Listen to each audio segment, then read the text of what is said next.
Сәлеметсіздер ме? Шығыс Қазақстан технология колледжінің мемлекеттік тілде іс қағаздарын жүргізу пәнінің оқытушысы Рахымжанова Назым Жастөлековна.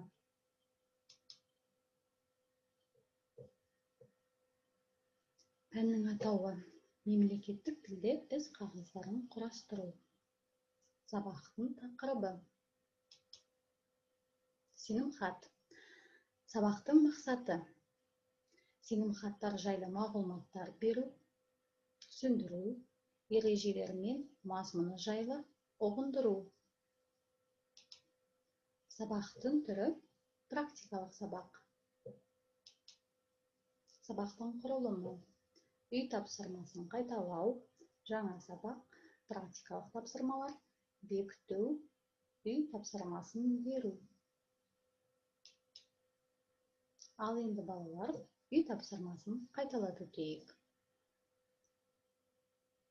Бірінші сұрақ: өмірбаян қандай құжат? Енді дұрыс жауабымен салыстырайық.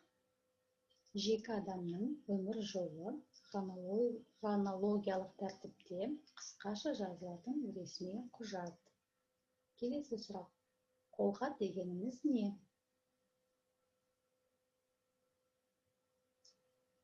Дұрыс жауабымен салыстыратын болсақ, қолхат дегеніміз белгілі бір құндылықтардың алынғанын куәландыратын ресми құжат. Келесі сұрақ: сенімхат қандай құжат? Дұрыс жауапты қарайық. Қандай да бір іс-әрекетті жүзеге асыруға құқық беретін құжат.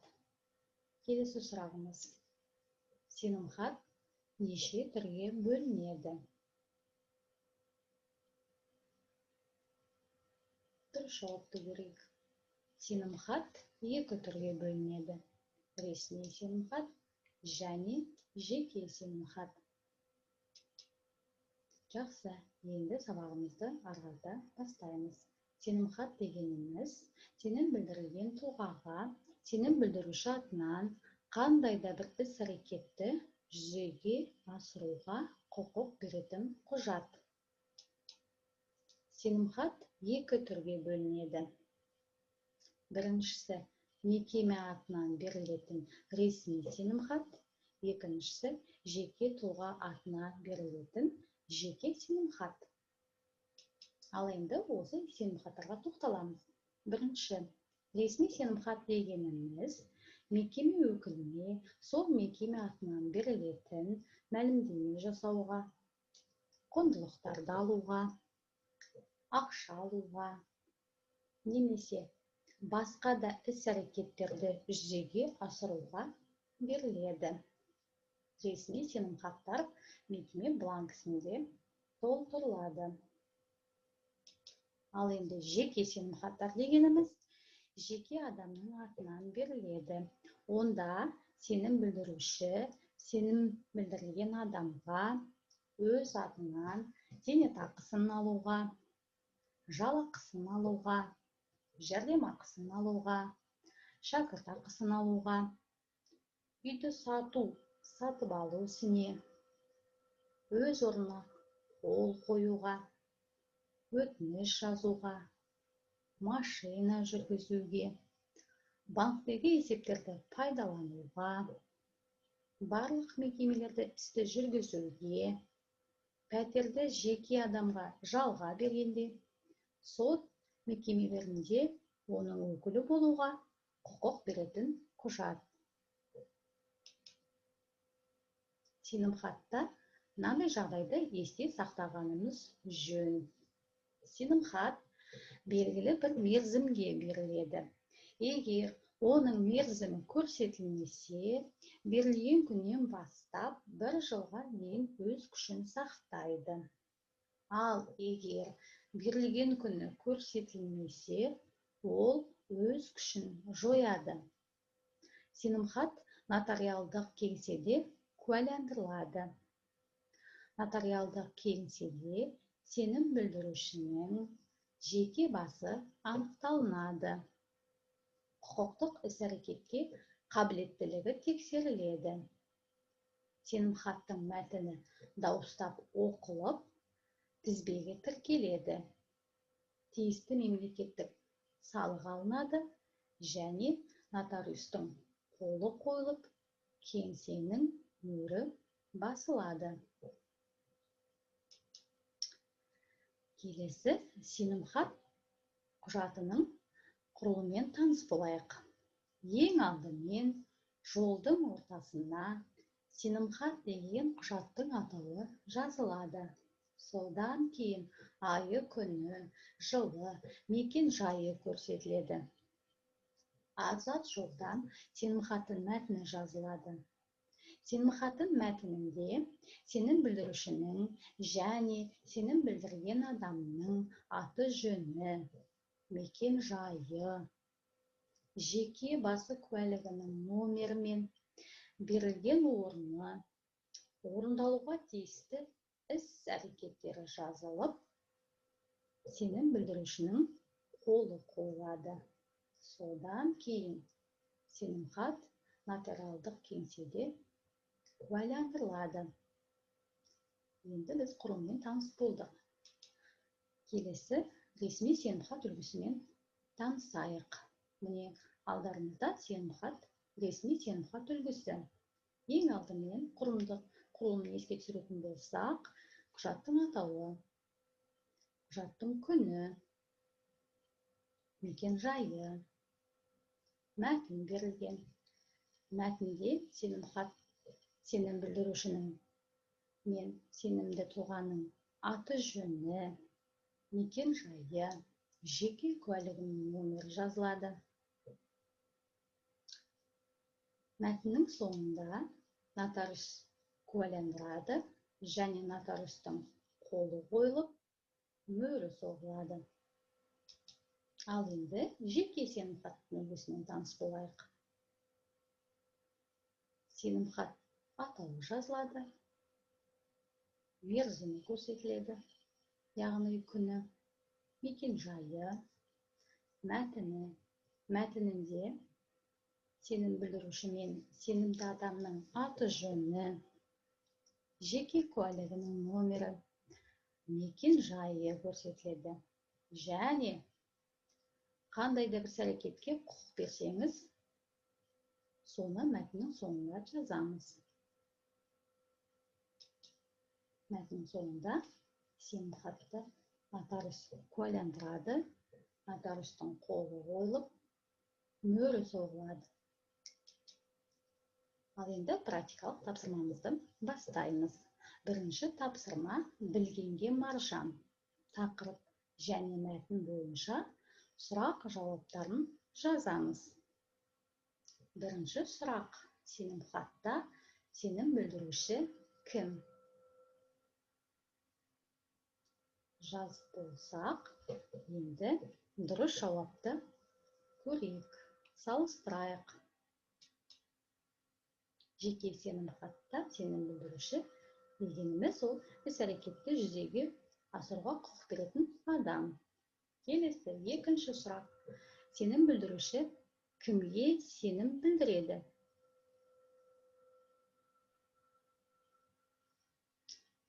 Дұрыс жауабымен сәйкестендірейік. Сенім білдіруші сенімді адамға немесе тұлғаға іс-әрекетін асыруға құқық береді екен. Келесі үшінші сұрақ: нотариалдық кеңседе сенімхат қалай куәландырылады? Жазып болсақ, дұрыс жауапты көрейік. Нотариалдық кеңседе сенімхат қалай куәландырылады? Сенім білдірушінің жеке басы анықталынады екен. Келесі сұрақ төртінші: сенімхаттың неше түрге бөлінеді? Дұрыс жауабы: сенімхат екі түрге бөлінеді. Ресми сенімхат және жеке сенімхат. Келесі бесінші сұрақ: жеке сенімхат дегеніміз не? Дұрыс жауабымен көрейік. Жеке сенімхат дегеніміз жеке тұлға атынан беріледі екен. Келесі сұрақ, ресми сенімхат дегеніміз не? Дұрыс жауабын көрейік. Ресми сенімхат дегеніміз мекеме өкіліне, мекеме атынан мәміле жасауға, ақша алуға және басқа да құқықты беретін құжат. Келесі сұрағымыз, қандай жағдайда сенімхат өз күшін жояды? Дұрыс жауабын көрейік. Сенімхат қандай жағдайда өз күшін жояды? Берілген күні көрсетілмесе, сенімхат өз күшін жояды екен. Келесі тапсырмамыз. Екі жақты сәйкестендіреміз. Яғни, берілген сөздің соңғы сөзін табамыз. Сенімхат 4 айға дейін өз күшінде. Нотариалдық кеңсенің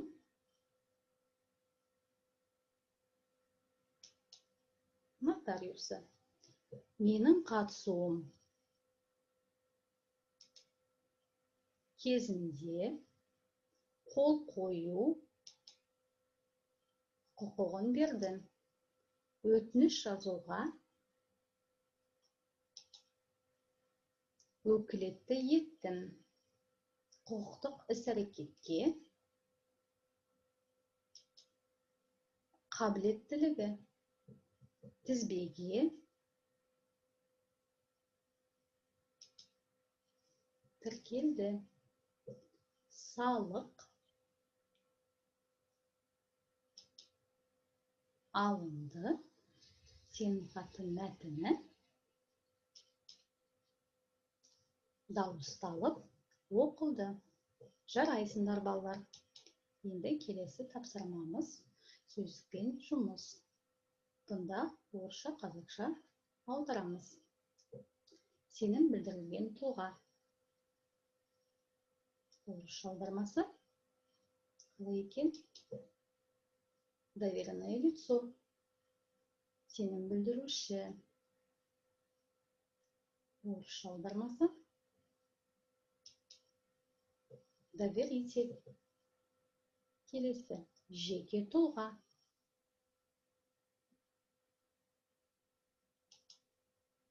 Физическое лицо. Келесі официальная доверенность. Қазақша аудармасы ресми сенімхат. Жеке сенімхат. Орысша аудармасы личная доверенность. Келесі личность. Қазақша аудармасы жеке басы. Жақсы. Енді балалар, бекіту кезеңі. Тапсырмаларды орындаймыз. Төмендегі тапсырма бойынша жеке сенімхат үлгісін құрастыру. Көкшетау қаласы, Әуезов көшесі, екінші үй, екінші пәтерді сатуды өзіңіздің апайыңыз Ботагөз Серікбайқызына сеніп тапсыруыңыз туралы жеке сенімхат беріңіз.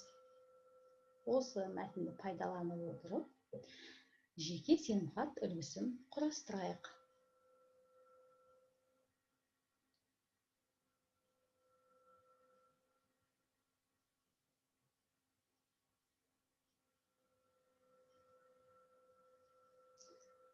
Ал енді құрастырып болсақ, тапсырмада берілген құжат үлгісімен салыстырайық қане.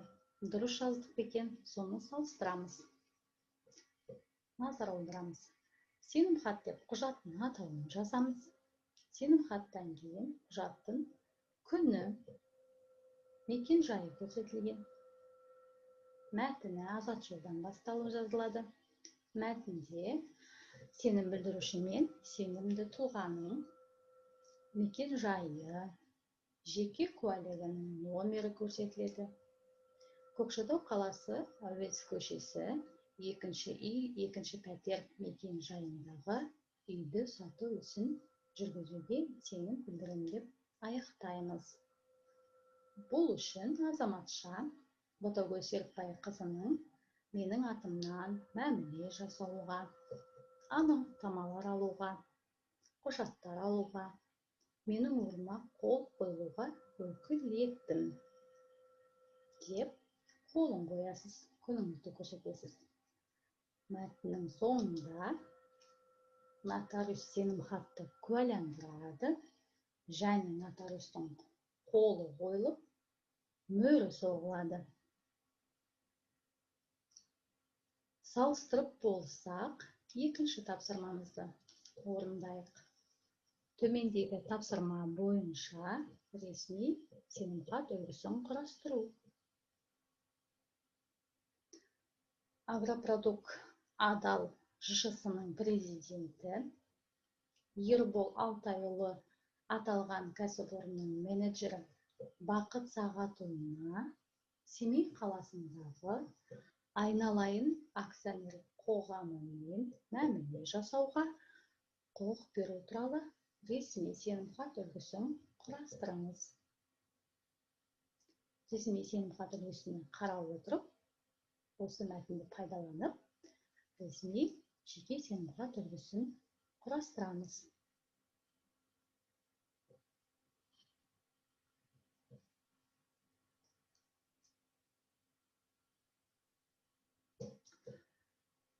Құрастырып болсақ, берілген мәтінді қарап, өзіміздің жазған құжат үлгімізбен салыстырамыз. Дұрыс еместігін салыстырайық.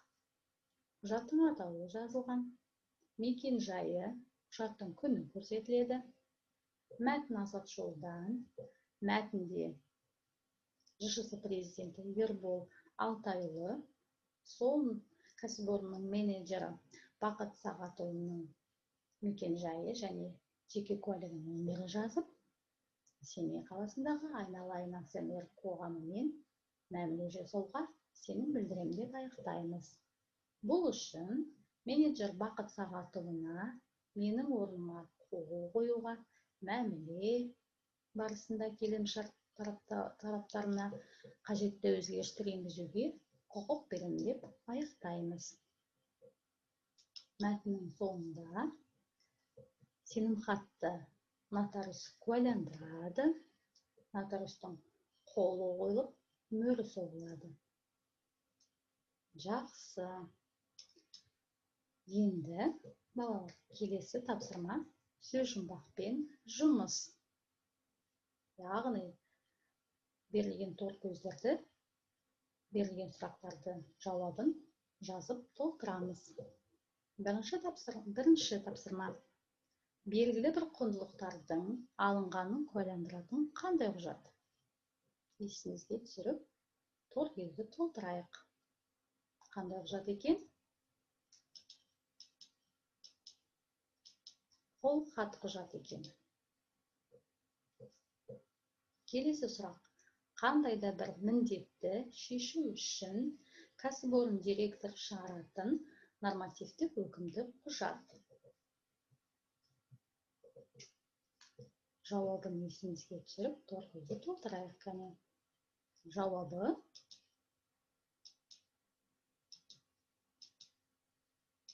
бұйрық екен.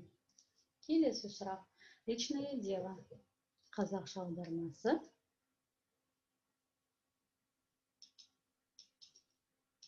Жеке іс. Жақсы.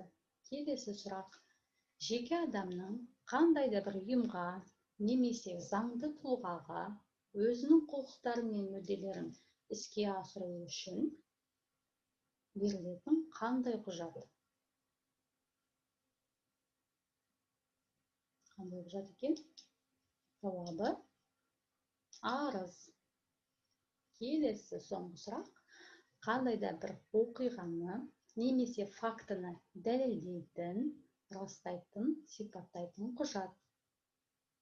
Бұл қандай құжат екен? Дұрыс жауабы анықтама. Жақсы. Келесі сабағымызды қорытындылай келе, сенімхат қандай құжат? Ол іс қағазының бір түрі. Сенімхат бұл құжат. Сенімхат екі түрге бөлінеді. Жеке сенімхат және ресми сенімхат болып бөлінеді екен. Жақсы. Келесі үй тапсырма. Үй тапсырмасын орындап келеміз. Бірінші тапсырма бойынша сенімхат жайлы қосымша мәліметтер әзірлейміз және құжат үлгісін әзірлейміз. Азамат Өскенбаев Жандос, Азамат Асанов Айдос Асанұлына Дөнентаев көшесіндегі 19-ші үйді жекешелендіруіне сенетіңіз туралы сенімхат үлгісін құрастыру. Осы мәтінді пайдалана отырып, жеке сенімхат үлгісін құрастырып келеміз. Және де үй тапсырмасына берілген тест сұрақтарын жауабын жазып келеміз. Көңіл қойып тыңдағандарыңызға рахмет. Сау болыңыздар.